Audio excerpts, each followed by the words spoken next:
Hello, JJ Nation. This is another episode of the Jess and John podcast. I'm Jess. We are speaking to you from the Capitol. I'm John. We're not at the Capitol. What's that from? I don't know that. It sounded a little Hunger Games coded, and the news is a little Hunger Games coded these days, and I was like, the Capitol. Ooh, now I'll watch Hunger Games if you watch Star Wars, John. I need to sleep on it. Okay. Maybe we'll have a deal. The art of the deal. All right, we're coming to you live Friday morning. You're not listening to us live, but this is, usually we record the day before, but American Airlines delayed my flight a bunch, and I was traveling back from North Carolina, which was great. But I'm glad we waited because about 15 minutes before we got on this podcast recording, some breaking news happened. Oh, sure did. Some breaking news. Multiple definitions of breaking. It's breaking my spirit. It's breaking our country. So the FBI has arrested a judge in Wisconsin. We're going to do our best to cover this because, like we said, there's recent developments.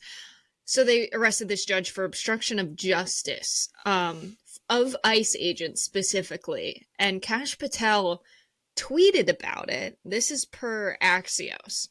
They reported that his agency, the FBI, had arrested a Milwaukee judge who allegedly tried to help an undocumented defendant avoid arrest. So he tweeted and deleted one of the craziest developments in this administration.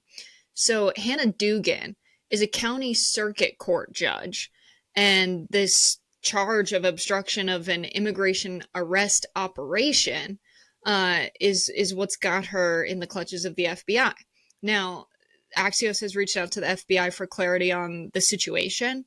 I don't know if the director of the FBI knows, but people can take screenshots. People remember what you post on Twitter. And so here's a quote from Patel.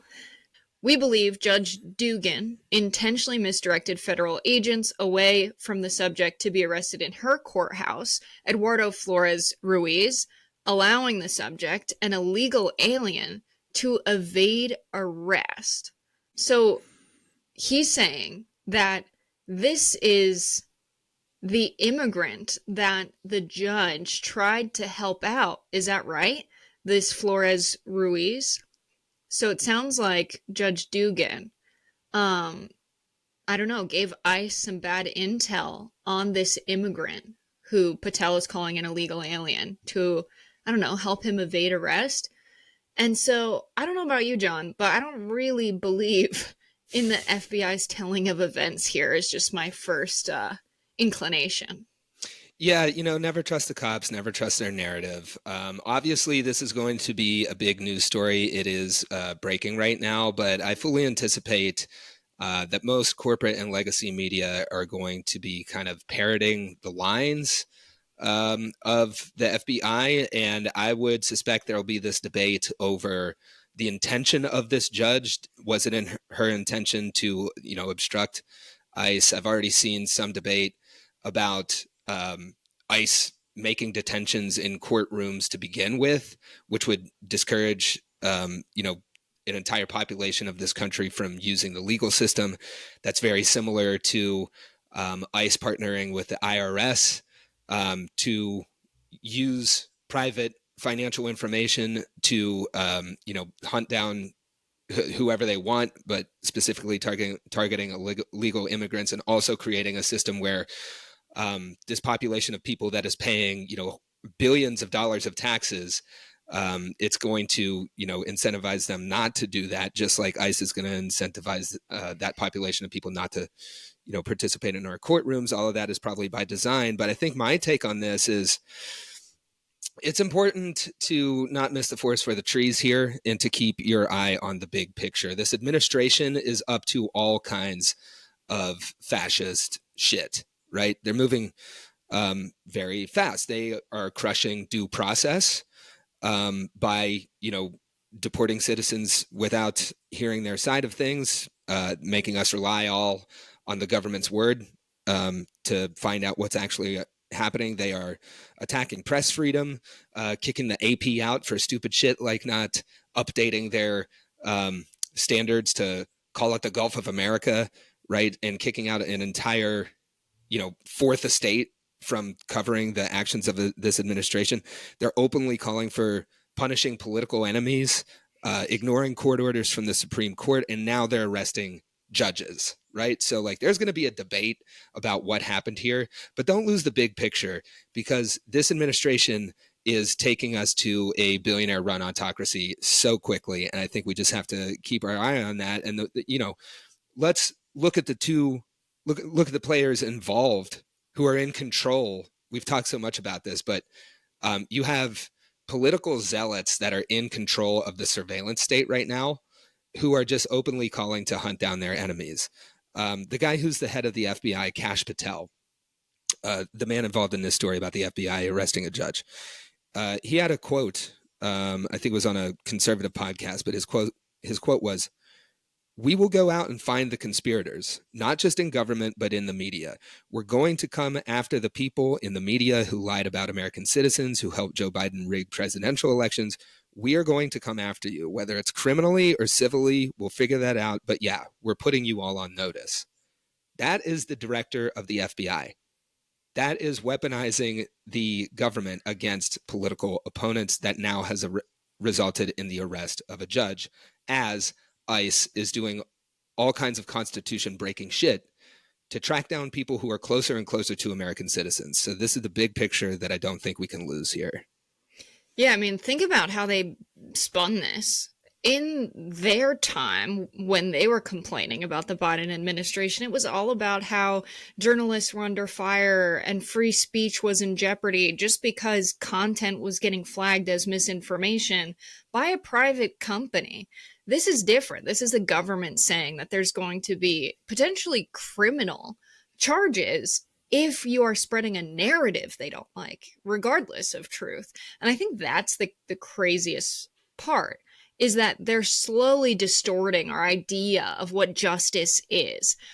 This is Kash Patel trying to make a situation where they've arrested a judge about the illegal immigrant, a dangerous person that the judge is trying to keep in the streets, putting the public at risk. This is how they're spinning it, that this is obstruction of justice. Due process of the law is justice. Fairness is justice. But they're trying to make our perception of justice be the state using their power against citizens, people living in America. And that's scary, that our perception of justice will just be the federal government doing whatever they want. And this is one of those stories where local news was on it long before national news. We're seeing the media do a poor job of picking up stories that are really relevant to the overreach of power. The media has done, frankly, a shit job at covering everything that the Trump administration is doing because they want access. They want to be in the White House. And there's a huge divide among journalists. We're hearing that Rachel Maddow is beefing with some of the executives over there at MSNBC because she's been going hard against Trump. She said a lot of people there are not trained up to chase stories and cover stories. And so, all that being said, the Milwaukee Journal Sentinel had the story before CNN, the Washington Post, the New York Times, Axios, which is crazy. But they reported that the FBI was looking into whether Judge Dugan, tried to help an undocumented immigrant avoid arrest after that person was scheduled to appear in her courtroom last week. And they had an email that went to judges. So that chief Milwaukee circuit judge, a different one, Carl Ashley, said immigration and customs enforcement agents arrived at the courthouse, which, they're at the same stature, Hannah Dugan and this judge, Carl Ashley. They were there on April 18th with an arrest warrant, according to the Journal Sentinel. And Ashley's note, this email didn't mention Dugan or an FBI investigation into her conduct. So this is something that's been in process for a while. You'd think if they were targeting a judge, this is the first case we've seen this DOJ or this FBI, rather, specifically anyone in the federal administration, go after a local official, someone who represents the court for getting in the way of immigration enforcement. So this is a crazy situation. It's a crazy situation. And one of the things I always want to keep in mind is that for as scary as and serious as this moment in American politics is, fundamentally, the people who are running this country are loser, weirdo idiots. I mean, the worst people that we could possibly have in there. And there are more of us than them. There are more reasonable people walking around out in this country who are looking this and saying, like, regardless of what your voting history is, you can obviously see that, this sucks, right? And these people are kind of running this mafia style and lining their own pockets and shredding anything that was good about this country that we could build on to use to improve all of our lives, right? And we just have to keep in mind there are more of us than them. They're weirdo loser freaks, and anytime that we update ourselves, to match this political moment and get comfortable with things like strike actions, like supporting a completely new set of candidates that you might not have considered in the past. Updating ourselves to this moment is really important now, which is why I want to share, and we'll share it in the show notes. But there's a website that's organizing people in a step-by-step basis for something that's usually talked about on the internet, just in tweets and stuff. But I'm talking about a general strike here. So there's a website called generalstrikeus.com. This was shared by really large normie accounts like Robert Reich. It's got a lot of people.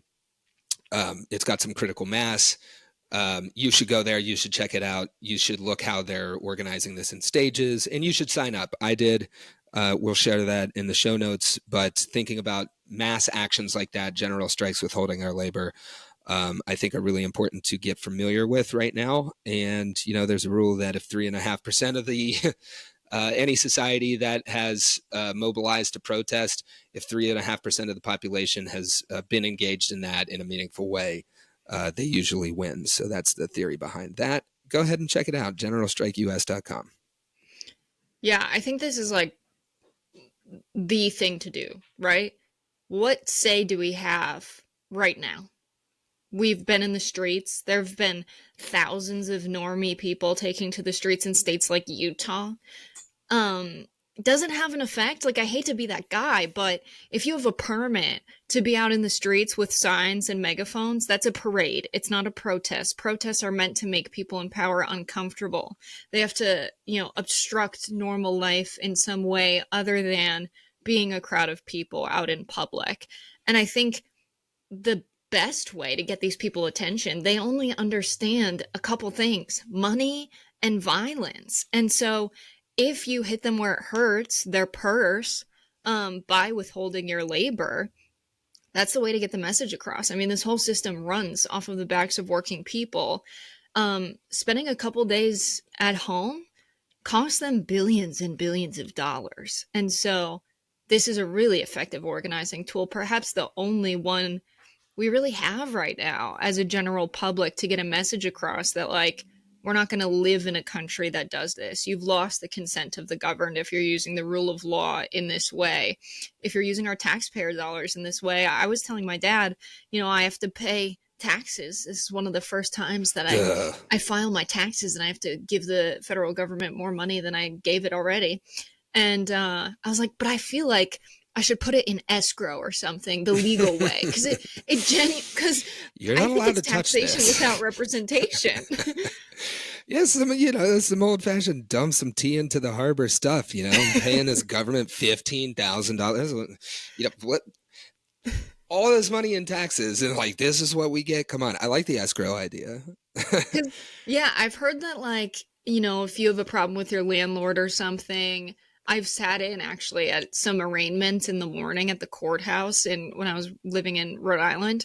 And if there was a bar that had an apartment above it, the lock wasn't working. And they said, well, we told the landlord to fix it. We had leaks that they didn't fix. Now our lock doesn't work, and drunk people are coming up from the bar into our house.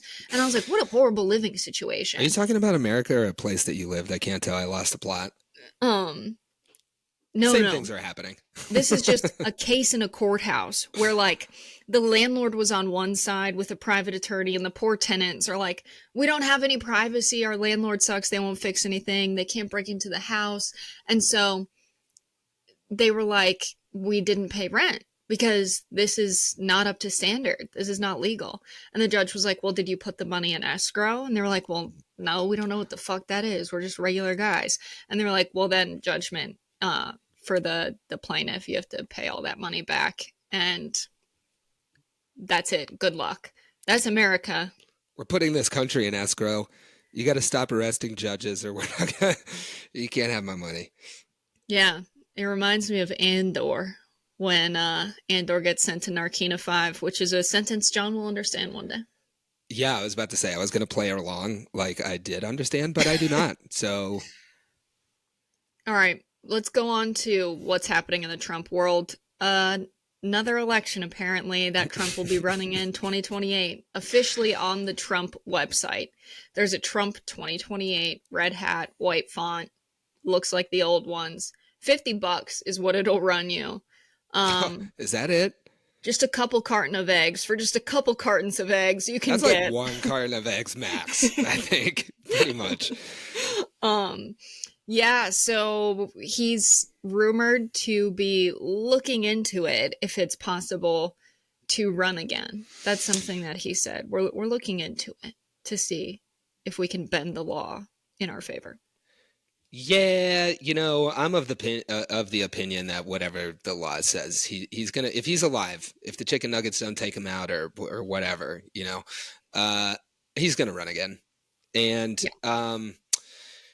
Here again, we've been dealing with this guy since he came down the fucking escalator in 2016, and they're always like, oh, the liberals get so triggered when we're gonna shred due process or run for another term or be president forever. It just triggers the libs so much, and they're out there selling their stupid hats at 2028 on it. But eventually all these jokes become real, and I think this kind of goes back to the vibe that I mentioned, in the first piece about the FBI arresting judges, which is like, yeah, these guys are idiots and they're just they don't care about any laws or norms or anything, and we shouldn't expect them to. But they throw something ridiculous like this out. They end up doing the thing. But, that's what they do. That's what they do. And they are with us now. So we got to adjust to them doing this. So, yeah, he's going to run again in my book. And but that, 2028 is a very long time away. We're 3 months in and due process has taken hits and now they're arresting judges. So yeah, let's take the general strike off of the Twitter threads from the lefty weirdos that I love so much, that have been talking about it forever. Credit to y'all. And let's put some meat on the bones of that and really start updating ourselves to these weirdos who just, love to start out by trolling and then make Trump president forever, right? Right. Adjust the strategy. That's what we need to do. I have so many questions for the Trump supporters that have the "We the People" shit on the back of their pickup truck. Bro. Just the flag waving. And the ones that are all about freedom and shit. And then they bow down to Trump like a king. There was a Reddit thread about how there's rumblings within MAGA about marrying Baron Trump off to the Spanish princess. They're talking about Trump as if he's royalty in America. Baron must marry off to a princess in a foreign land. What is this? That is the most un-American shit I've ever seen in my goddamn life. I don't understand it. And so my next question is, Trump 2028, is it going to be Ivanka? Is it going to be Eric?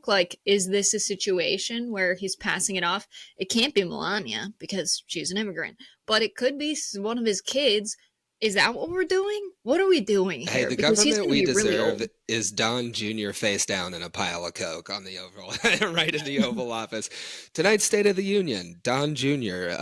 Hoovering a giant pile of Colombian powder. I think that's what it's going to be. Trump 2028. Let's go.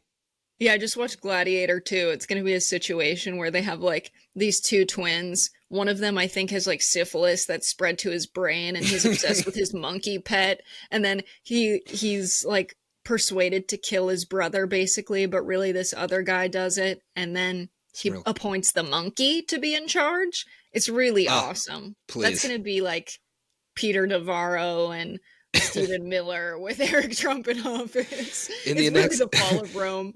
In the next season of America on Peacock, our monkey's in charge. All right. Yeah. Speaking of which, not much better happening on our side of the aisle. David Miles Hogg has become, one of the leaders of the Democratic National Committee, the DNC, the official people running the Democratic Party. He's been saying if there's a Democrat that's ineffective in office, we're going to run someone against them, someone younger, someone with more fire under their ass to make the changes we need to make to our country, someone who's not just going to take a bunch of lobbying money to do whatever corporate America wants. And the DNC said, whoa, whoa, whoa, not so fast. Listen, we know you're in charge here and we gave you some authority and power, but don't make any fucking decisions. Don't change anything. It's what we're doing is working. Like, what's their thing? Don't you try know new this? stuff because we've got it figured out. It's a No. kangaroo court, David. Get with the program. So I think this is going to be the end of the Dems. We'll get into details in a second, but there's a reason that people like Bernie and AOC are shown to be the most popular figures in the Democratic Party right now. They did the Fighting Oligarchy tour, which I just saw some reporting that the Democratic consultants are saying no one knows what oligarchy means, so stop saying it, which is ridiculous because these events under the name Fighting Oligarchy drew crowds of tens of thousands of people. So AOC is net plus 62 among Democrats, ahead of Damn. Harris and Buttigieg. Only 13% of Democrats don't like her. Nancy Pelosi is hanging out at like 50% favorability among Democrats. Not looking so good. So these people that are standing up to the old guard and old way of doing things are super popular right now. And so you can't have someone like David Hogg rise to power on a very popular message and then take it away and expect people to still like the party. Yeah. Yeah. And you know what's so discouraging about this is that I wanted to say in that section about Trump 2028, like if you're a Trump voter and you like see this clip or something, what you have to realize is that when we are holding Trump accountable and talking about this, it doesn't mean, at least for me, that I like Democrats at all, because I do not. I think they are horribly ineffective and totally not up to this political moment right now, save for like, a handful of people in there. So when we're holding Trump accountable, it doesn't mean we like Democrats here. But now you have David Hogg actually trying to do something. It's like we only have, because of our electoral system, we are forced into two parties, right? And one of them is completely crazy and has been taken over and is working for the billionaires. And the other one, I forget which comedian was talking about this, but it's like an old, broken down, rusty, nasty car from the 70s that's like full of bees, and that's our escape vehicle right now. David Hogg, who is not a crazy leftist. This is like a moderate person at best. And he is a member of the DNC. And he's like, hey guys, we have a lot of really old people who aren't doing shit hanging out in seats that will never be won by Republicans. So maybe we should get some new people in there who can help us respond to this political moment and help slam the brakes on the very bad stuff that's happening. And we're going to dedicate some money to that. To which the leadership and the corporate core of the Democratic Party said, hell no, you can leave if that's your plan. And what really gets me is that we are seeing from like Ken Martin, the new leader of the DNC, a guy who said that there were good billionaires out there. We're seeing the typical language come from the establishment core of the Democratic Party. We are seeing the language be used against David Hogg that is always trotted out whenever these people are trying to hang on to the power that they have and resist any change that would make this party useful at all. They say that they want to be neutral. They say that they want to have unity. They say that they want to be, careful here. But really, that is language that is used to paint any movement for reform as like unhinged, because the truth is that the DNC has never been neutral. And I would like to go on a little review of the evidence for that. Of course, DNC has never been neutral, but the most blatant case of this was in 2016 when Bernie was running against Hillary Clinton. So what happened there? we saw leaked emails from the DNC. What did these emails reveal? It revealed that people in the core of the DNC were strategizing with each other to weaponize Sanders' faith against his run in the primary. The email showed us that there was all kinds of pro-Hillary coordination between the staff at this party to make her the candidate, to make sure Sanders did not prevail. And then after that scandal broke and they chose a new head of the DNC after Debbie Wasserman Schultz was pushed out and Donna Brazile took over, Donna Brazile wrote a book that revealed that because of this joint fundraising agreement between the Clinton campaign and the DNC control was effectively handed over to the Clinton campaign before the primary was over. So that's like the worst case of the DNC never being neutral. But it's something to remember in this thing. There was a unity reform commission after that debacle to fix all of this. And yes, it addressed this problem of super delegates. This is like really inside baseball here, but basically it's a bunch of people who control the party that were at that time appointed by Bill Clinton, who are in charge of all of the machinery. And the reform commission reduced that power a little bit, but it did nothing to address the really backwater, backstabby state parties where all of these, like, you talk about the smoke-filled rooms, the state Democratic parties, which together kind of control the direction of this amorphous blob, are still filled with establishment people doing all kinds of shady shit to stay in control. And so that's what we went into 2020 with. The question is the DNC has it ever been neutral? And what did we see there? We saw Joe Biden come in fourth in the Iowa caucuses, fifth in New Hampshire. You do not bomb early states and then end up with a nomination. He came in second in Nevada with 18%, but that was to Bernie Sanders' first place finish with 40%. And then after that, we saw heaven and earth move. All of these establishment figures, Pete dropped out, Amy Klobuchar dropped out, Jim Clyburn, very influential in South Carolina, President Barack Obama, moved all of these establishment people to coalesce around Joe Biden, make him the nominee. And yeah, he beat Trump. But now here we are, Trump 2.0, stronger than ever. We of course saw Biden, who was no spring chicken at the time when they were moving heaven and earth to get him through the primaries, have an entire presidency that culminated in the worst debate performance we've ever seen and teed Donald Trump up to be stronger than ever right now. The point is, those are the people who are telling David Hogg to just be neutral, but they don't mean it, and they never did. And this is right out of the playbook that has always happened to keep people in the establishment in control, to resist any kind of change that would enable us, with the one political party we have in this two-party system, to resist Trump. All of what you're seeing has been going on forever and is standing directly in the way of the reforms that are needed to stand up to this guy. And these are the people on, if you're not on the right, that we have to drive out of here.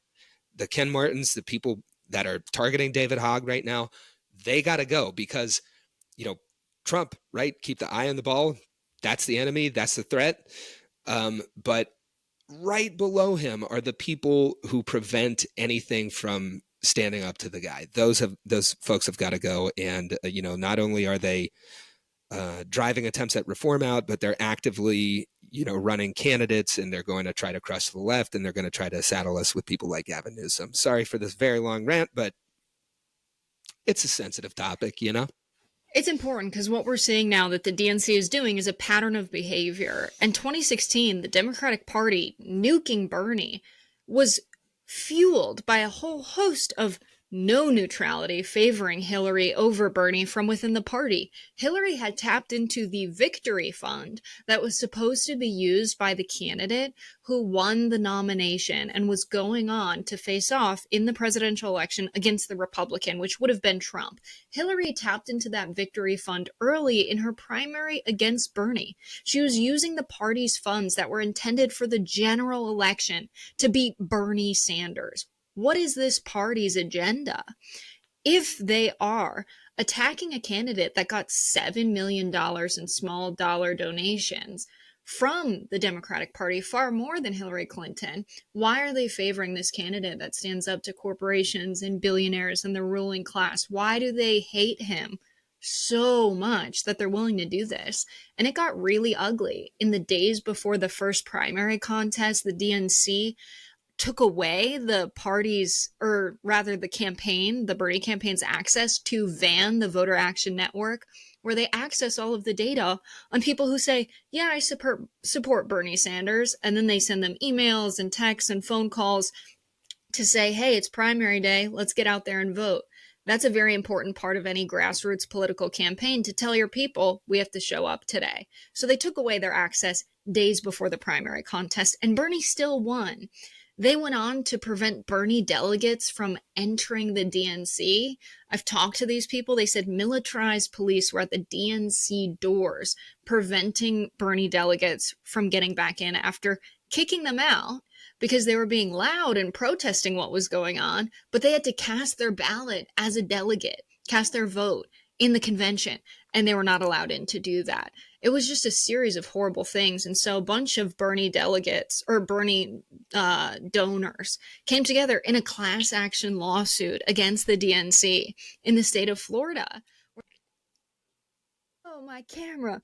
Where they said, we have like all this money that we gave to Bernie for a primary contest. Like, we'd like it back if that wasn't actually going to anything real.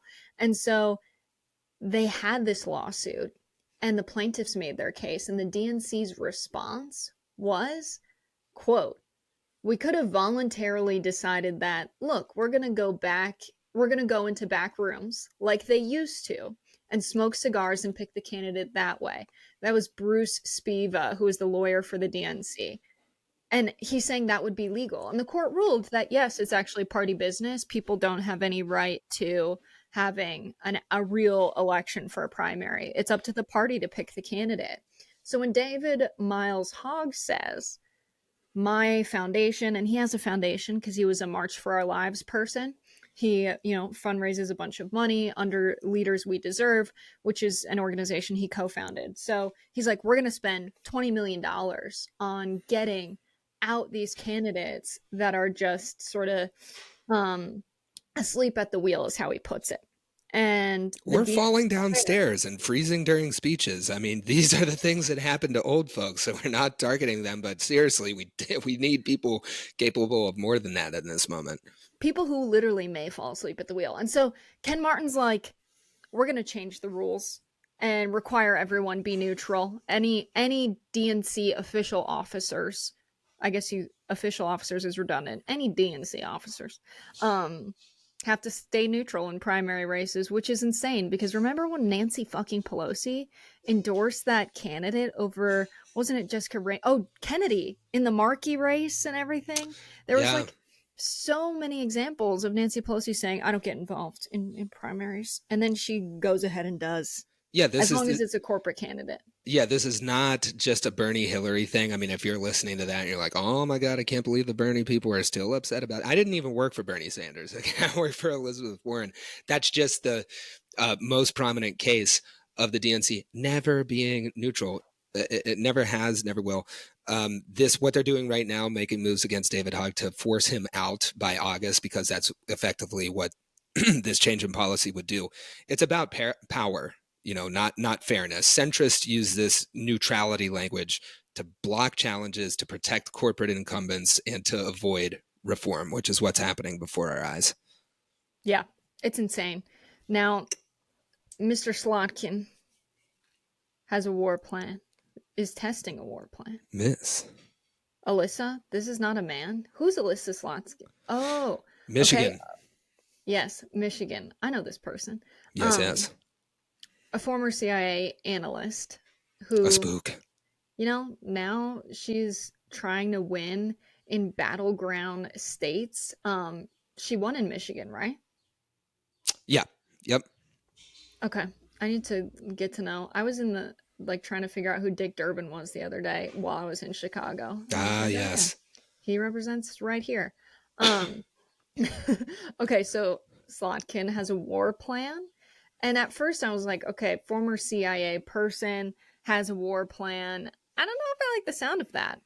But to beat Trump, the message is Democrats should not be weak and woke. John, what do you think Yeah. about this? Yeah, I mean, why doesn't she go crawl in a tank and take a video of her, shooting guns from driving a tank? It's just so pathetic to me.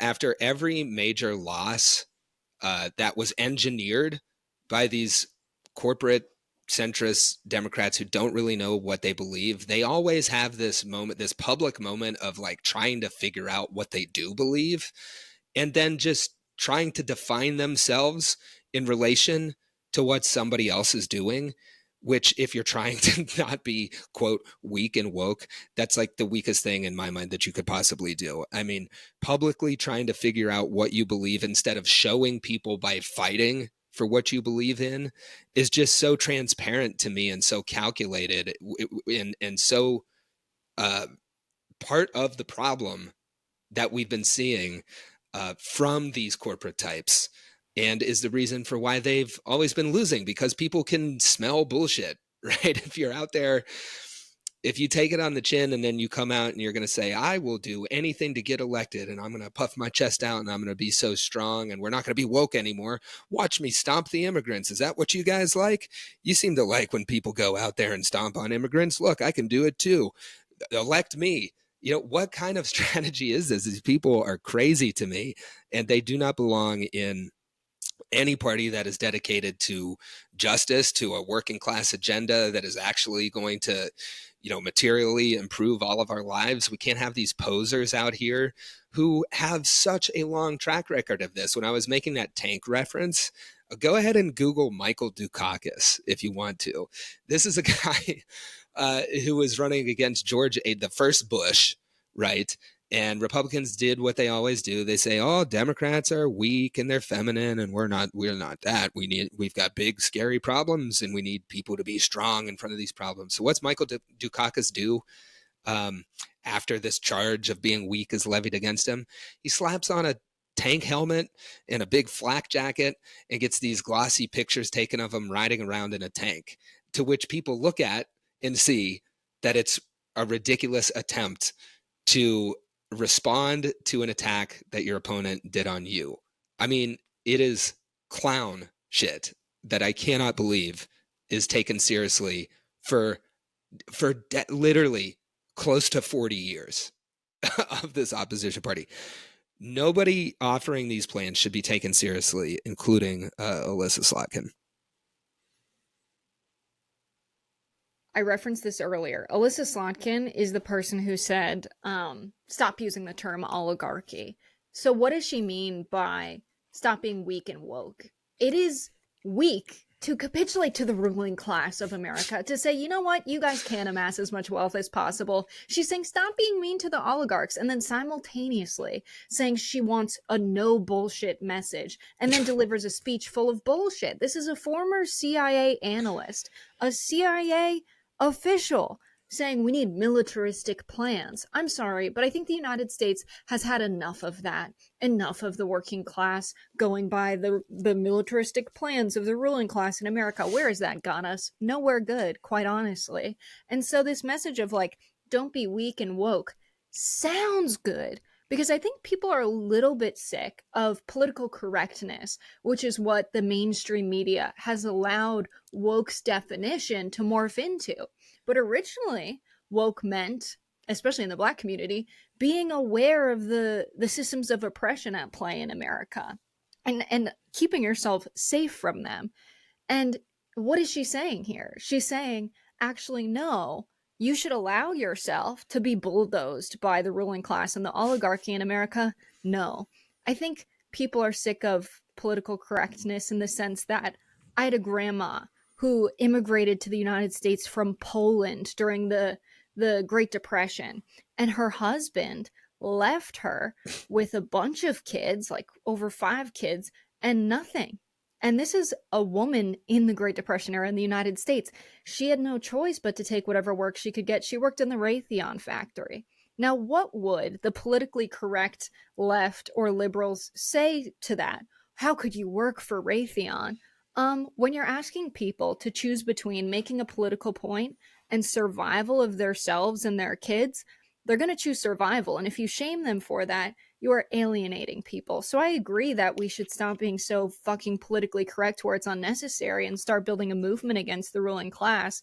And Elise Slotskin, by saying, or Alyssa Slotkin, by saying, stop being weak and woke, she's actually saying, be weak and go to sleep and let the oligarchs remain in power and just fight like Republicans, only we're going to create a safe space for corporations to maintain their power and make profits and exploit the working class.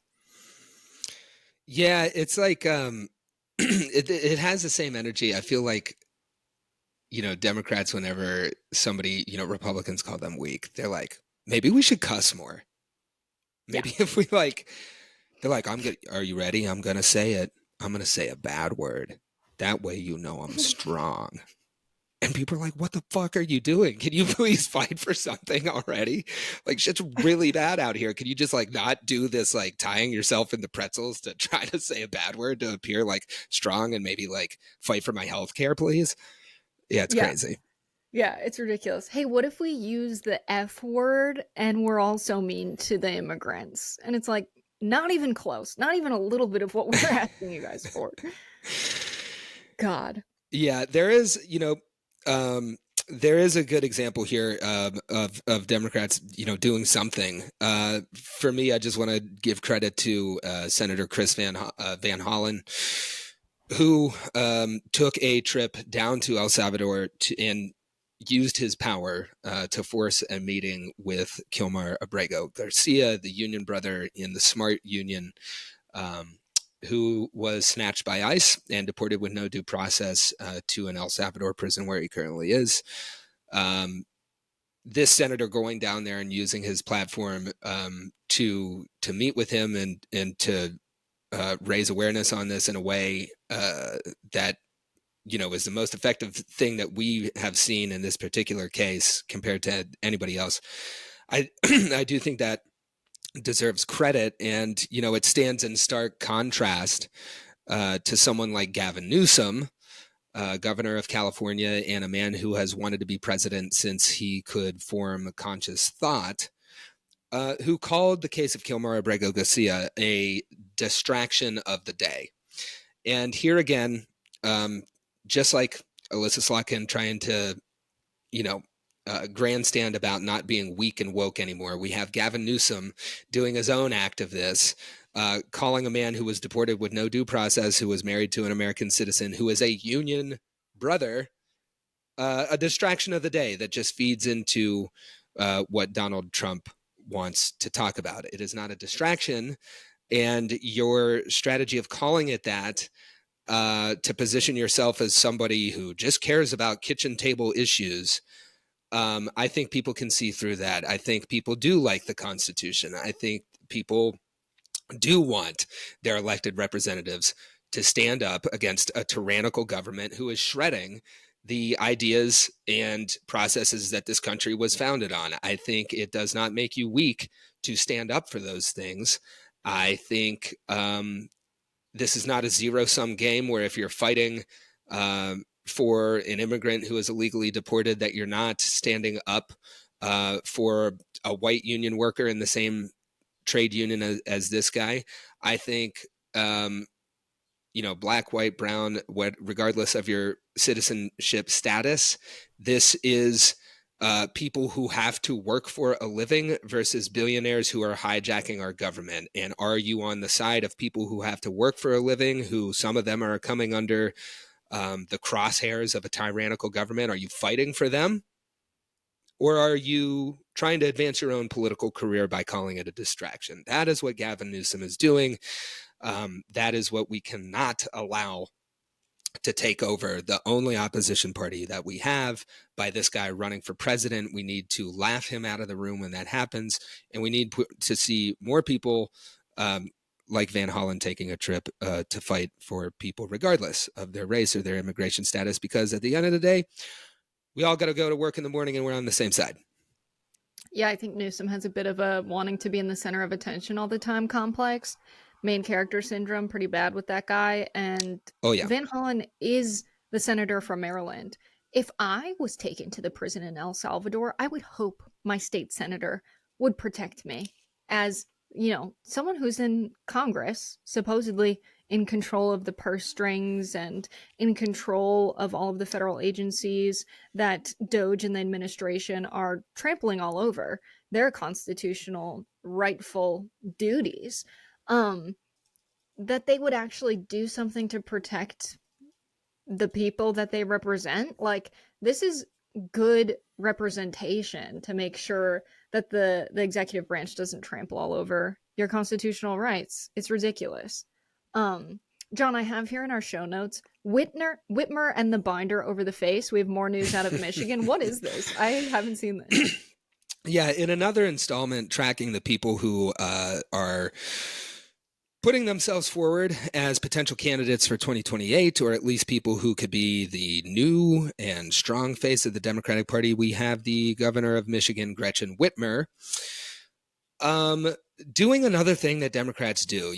Whenever they're called weak, they try to dress up with guns and tanks and pretend that they're strong. And they also do things like cling on to this thought of bipartisanship to the very end. For some reason, candidates in the corporate wing of this party just really love bipartisanship, even when the other party is tyrannical and insane, as it is right now. So Governor Whitmer, in the spirit of bipartisanship, wanted to go to the White House to see what kind of deal she could strike up with the fascists, where she was immediately sucked into this crazy press conference with like low-level Trump aides, the kind of, nightmarish ghouls that are up to all kinds of stuff, unsavory things that the public doesn't really want. And instead of just kind of leaving that situation, which was rapidly deteriorating, she had this panic moment where she just kind of stood there and then put a binder over her face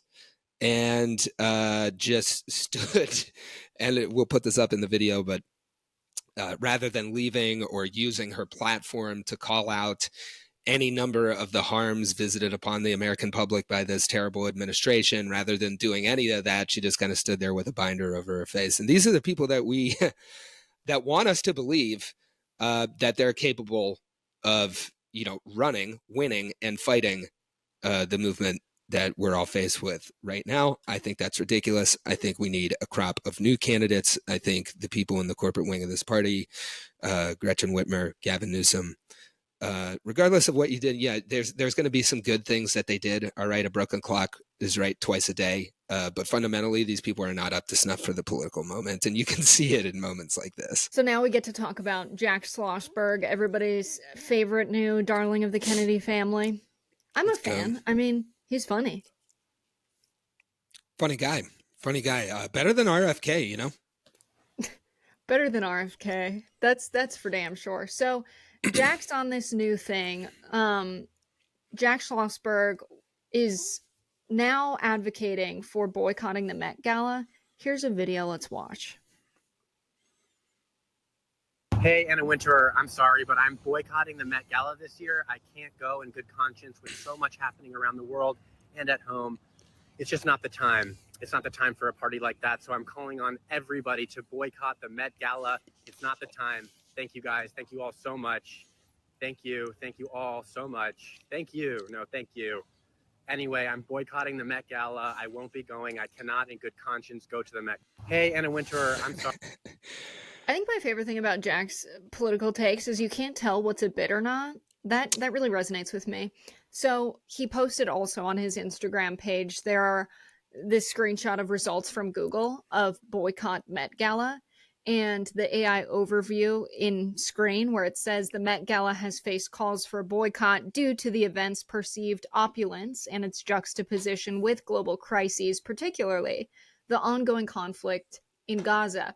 Here's the interesting part from Jack is he put in the caption, boycott the Met Gala at Vogue magazine. Now, if anyone remembers, on July 10th, before the election, Vogue announced that Jack Schlossberg would be a political correspondent. Now, if you didn't know Vogue did politics, me either. I was confused by that. And I didn't really see much come out of it from Vogue, not making a lot of strong political stances.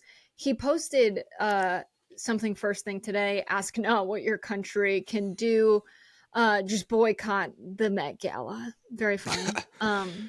Amazing callback to, the very famous Kennedy quote. But then he said he's launching his own network. So it seems that he's parted ways with Vogue as a result of his stance on the Met Gala this year, and maybe Gaza, which is fascinating because their big headline when he joined on was Jack Schlossberg is just being himself. Are we really going to fire a guy just for being himself? Wouldn't be the first time. Come on now. I mean, hey, if you're boycotting the Met Gala, I say it's time. It's jorts summer. I got my jorts on. I think they're the best fashion statement for the moment. And I'm trying to wear some jorts with old Jack here. We love a media trained king who knows how to make a TikTok video, John's the next Anna Wintour. We don't need to take advice from her anymore. We've got jorts are so in. Yeah, we've got our own fashion here on the Jess and John pod. It's a lot of jeans. It's a lot of hats. It's a lot of graphic t-shirts with political messages. It's enlightened Rust Belt chic, maybe. Yeah. I mean, AOC's famous Tax the Rich dress at the Met Gala was a big deal because that gala is like so expensive, so extravagant. People always talk about the Hunger Games thing. I was told that the Hunger Games, they dress crazy and a lot of people have plastic surgery. And it's like in juxtaposition to the struggle of the working class. So. Jorts, baby. Not the first time people have talked about the Met Gala. And people cannot afford big event. Everything I'm wearing is currently actually made out of meat. I don't know if you know this. People can hardly afford eggs, and then you have these rich people in like tens of thousands of dollars of jewelry and outfits. It's just weird. It's a weird vibe. Now Katy Perry is saying she wished no one got the video of her going to space, which brings us to something I've wanted to talk about, because I think Katy Perry said that because she realized people didn't like it, and she's like, oh, I just want to be rich and have fun in private then.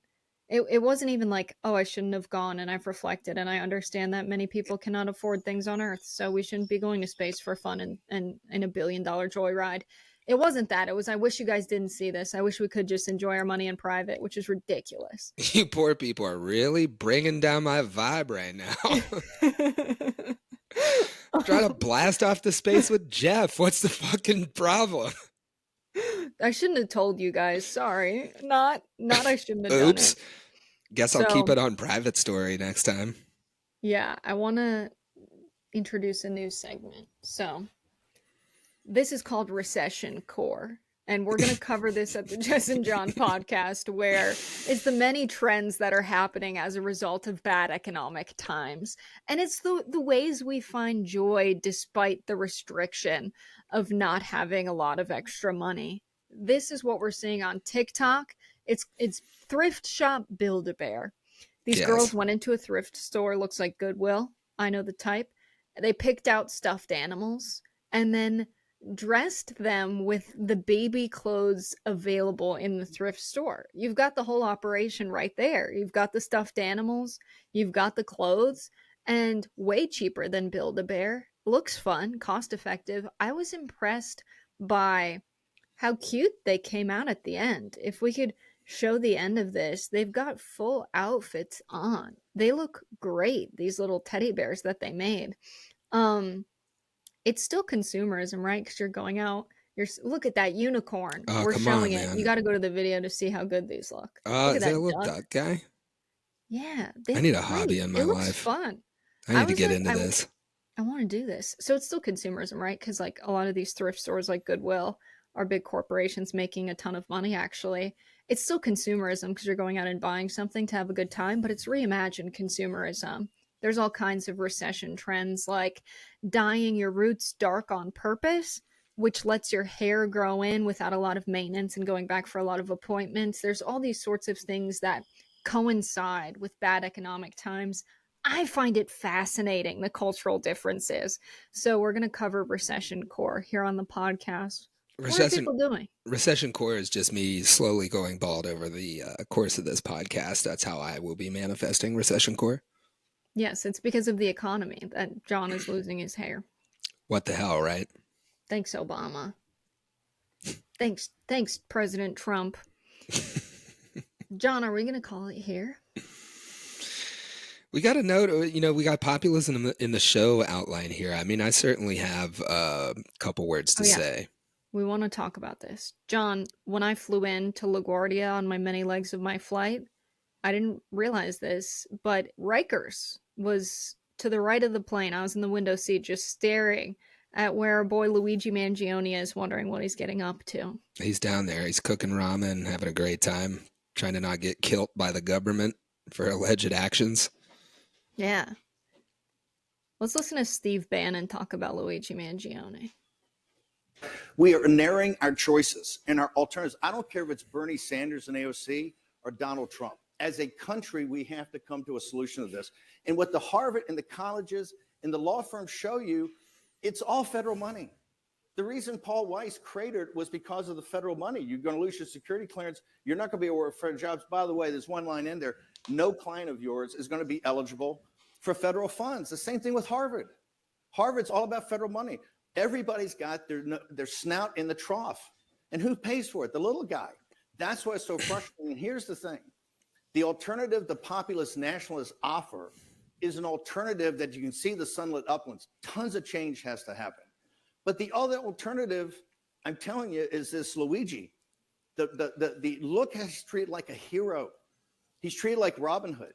That should scare you to the marrow of your bones, because that's the alternative. If the system keeps going like it is, that alternative is your alternative. We offer, the populist offer something you're not going to love, but you'll be able to live with. Careful there, Steve Bannon. You might get a knock on the door from Kash Patel with that kind of talk. Yeah, I don't know. Members of the media might not be so good in this way, according to the FBI, if you're presenting an alternative to really what the populist nationalists on the right are offering, which is, yeah, they're taking away federal money from Harvard, but Harvard does fucking cancer research.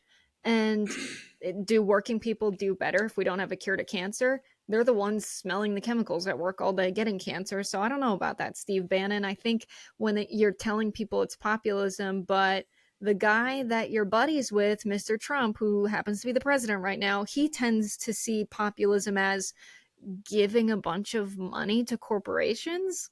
They're getting bailed out. They're not paying higher taxes under Trump. He's cut their taxes in his first presidency. He's proposing to do it again. He's all about deregulation. So corporations are operating in a way that their workers are constantly getting injured. Does the little guy do better in that situation? Are we getting paid more? Because it seems like these regulations are getting rid of our abilities to effectively organize unions and get better pay and benefits. So yeah, you can complain that rich guys are getting some of the money federally, but unless you apply this kind of thinking to the whole economy, it doesn't do much for me. Yeah, and I have a beef with this phrase, populist nationalist. I don't even know what that is, but Steve Bannon is not a populist. Steve Bannon is a fascist.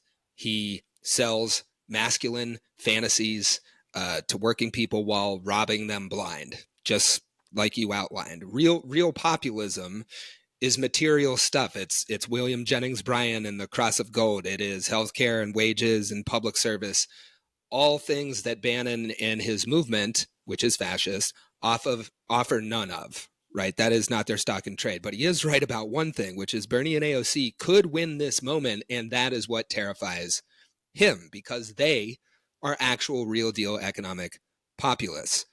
They are people who threaten both billionaires and the broken Democratic Party that let all of this happen, which is why you can, judge them by their enemies, right? And, I think they are kind of ascending to this political moment right now. They're becoming where they were once on the fringe, they're becoming the mainstream. That is a shift in the Overton window that makes it possible for people to the left of them to enter onto the scene where they would have been shut out by otherwise. And I think that's all a good thing. The other thing is Steve Bannon up there talking about Luigi. I don't know who he's talking to in this audience, but we got to remember the public did not recoil in fear at Luigi. You had like grandmas talking about how handsome he was. I have people come up to me in interviews for More Perfect Union all the time who are very normal, who whisper their understanding of what happened there. So Bannon talking about this should scare you to your bones. It should scare you to your bones if you're, an economic elite. I think he's right about that. And I think, he's right in his analysis that this is a moment that's really going to break that way or towards true economic populist, which Bannon is not. But, I think right now it really illustrates the fact that the Democratic Party is ripe for a hostile takeover in this moment that's being talked about by Steve Banish, by Steve Bannon. Steve Banish, right? Should we just rename him on the podcast? Yes. But the party really has to adapt to this moment. It's moments like these where parties either adapt or die, and we're about to watch the Democrats make their choice. Yeah, he's alluding to Bernie and AOC there, and Meghan McCain. This is the last piece of news we're going to give you, but it's kind of crazy to see Meghan McCain say something like this, because I think that wing of the Republican Party avoided admitting that economic populism was popular, in fact. But she said about AOC in a quote tweet, she's going to run, and her message of economic populism is more powerful than people are giving her credit for. How funny that it takes John McCain's goddamn daughter to tell the Democratic Party what ideas are popular and what candidates are popular for them. I mean, they know this, but they're in this collective denial of what's going on in America. But Jesus Christ, Meghan McCain just saying what Democratic Party officials won't say about AOC. It's really weird because usually they're in the habit of listening to people like Liz Cheney and Meghan McCain. I think they should tune in because she's right. Oh, my buddy Socrates was in that shot. Hi, Socrates. What's up, Socrates? He's Didn't been he doing die from drinking hemp or something, or drinking hemlock? I know, right? It's such a good name. But there's a ton of people who have been putting on these big events for Bernie and AOC. They work behind the scenes, but they do good work. Shout out Socrates. Shout out to the workers. We love. That's it. Is that it?